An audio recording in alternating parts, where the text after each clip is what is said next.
মুক্তার SK আপনি ID থেকে লিখেছেন, মসজিদের পাশেই আমার বাড়ি, মসজিদটি একতলা বিশিষ্ট আর আমি 3 তলা বিশিষ্ট বাড়ি নির্মাণ করতে চাচ্ছি।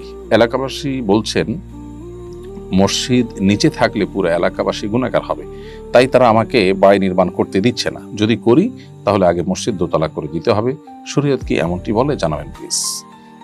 সুবহানাল্লাহ, এলাকাবাসী যেটি বলছেন সেটি খুবই অন্যায্য কথা, অন্যায় কথা। মসজিদের সম্মানের অজুহাতে কারোর অধিকার নষ্ট করা, কেউ নিজের জায়গায় ঘর তুলবেন, 2 তলা কিংবা 3 তলা করবেন, এটা সম্পূর্ণই তার এখতিয়ার।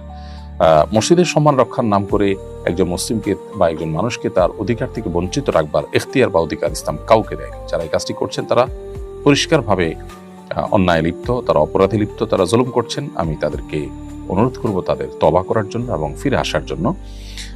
তারা হয়তো সৎ উদ্দেশ্যে এটি করছেন, কিন্তু পদ্ধতিটা সন্দেহাতীতভাবে গলত এবং ভুল।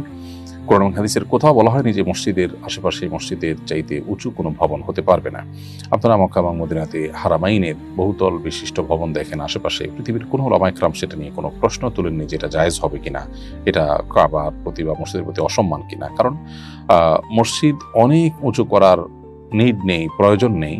সেখানে মানুষ শুধু সালাত আদায় করে, কিন্তু বাসা বাড়িতে, হোটেলে, আশেপাশে যখন মানুষ বসবাস করে সেখানে মানুষের অনেক কিছুর প্রয়োজন হয় তার জীবন কাটাবার জন্য। বিধায় সেখানে তার কিচেন, তার ওয়াশরুম, তার বেডরুম, তার বসার রুম, অনেক কিছু লাগে। বিধায় মসজিদের সমানই হইতে হবে আশপাশের সব বাসা বাড়ি, এটা মোটেও আবশ্যক কোনো বিষয় নয়। বিধায় কোরআন হাদিসে যেহেতু এরকম কোনো বাধ্যবাধকতা দেয়নি এবং এটাকে মসজিদের আশপাশে মসজিদের চাইতে উঁচু দালান হলে মসজিদের প্রতি অসম্মান হবে এরকম কোনো কথা বলেও নি। অতএব আপনার ঘর বাড়ি করা থেকে আপনাকে যারা বঞ্চিত রাখছেন, তারা অন্যায় করছেন, তারা ভুল করছেন, তাদেরকে আপনি বোঝাবেন এবং আল্লাহ তাআলার কাছে আমরা দোয়া করি আল্লাহ যেন তাদেরকে হেদায়েত দান।